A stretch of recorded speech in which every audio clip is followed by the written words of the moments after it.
We've talked about this for a while, which is, and we've even spoken to plenty of pastoralists in Western Australia who think that the idea of these Indigenous heritage laws, which are all basically obviously about stopping mining companies blowing up sacred sites, but surprise, surprise, good intentions, ends up in scenarios like this. Tonight we can reveal there's been an escalation in confusion surrounding WA's new Aboriginal heritage laws, and it's sparked an extraordinary ransom demand. Two major tree planting events were cancelled this weekend after an Aboriginal corporation demanded $2.5 million in return for its approval. Jeff Parry has this exclusive report. If the implementation of newly rewritten Aboriginal heritage laws wasn't in crisis before, it is now. The weekend planting of 5,500 shrubs and trees by 120 volunteers was cancelled. All right, let's talk about this with Warren Mundine and Jenna Clarke, who actually kicked all of this off in the Australian newspaper. So, Jenna, one of the people who is implementing this scheme at the moment has got the biscuit tonight, but it's the scheme in and of itself that is the problem. Yeah. The former minister responsible in Ben Wyatt, he turned around and said, oh, look, consultation, there was a little bit, there's still a bit there, but basically it's fundamentally okay.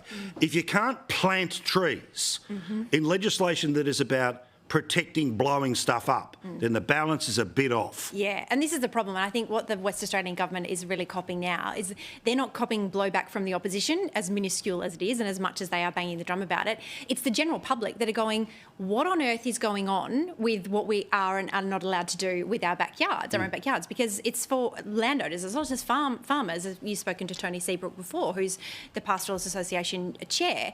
You know, at the point where, and people are stopping these events when Indigenous elders and respected people within their communities are saying, can you please stop because we just don't approve yet? And then the government are then saying, oh, but they weren't advised, then they're not allowed to say no anyway.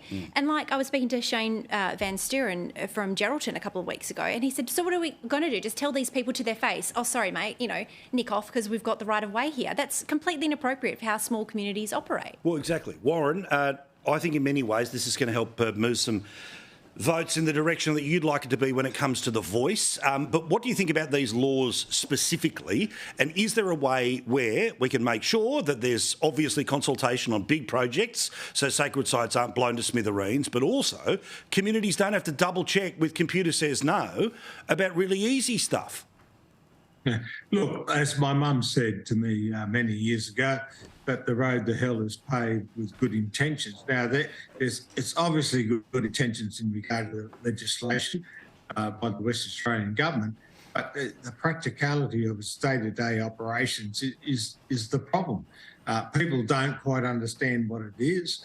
You get outlandish claims, like $2.5 million for a tree planting project, which is going to save the environment.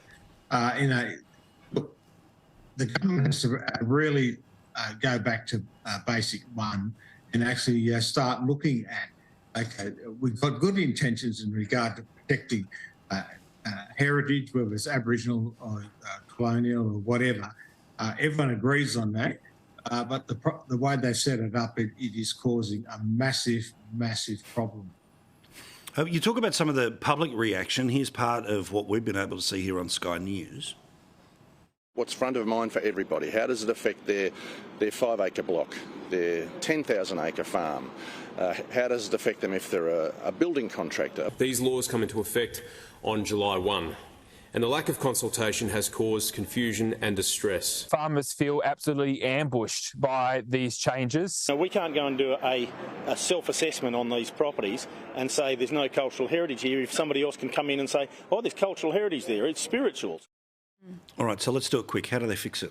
Oh, well, the opposition is saying, you should have listened to us when we had 29,000 signatures saying to delay it for 6 months so you can roll out, these education systems. No, Premier Cook pushed ahead, told everyone to shut up and suck it, and that's what they're doing. But it just goes to show they just need to implement these LOCs, these local Aboriginal cultural heritage services. They need to get these people and these organisations in place ASAP because that seems to be the only way that they can move forward with this legislation. Yeah, Warren, if they are committed to it, how can they make it work?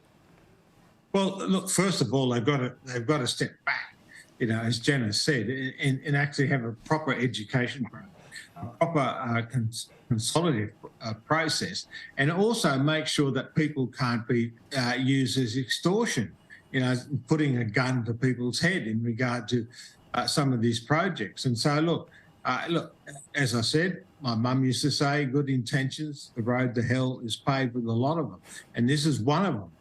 And of course, I don't want to take advantage of it in regard to the no vote for the constitutional referendum. This is one of the problems we've got to deal with. Good man. Thank you. That's why the issues are there. And I think the vote is going the way that it currently is. Jenna and Warren, thank you so much.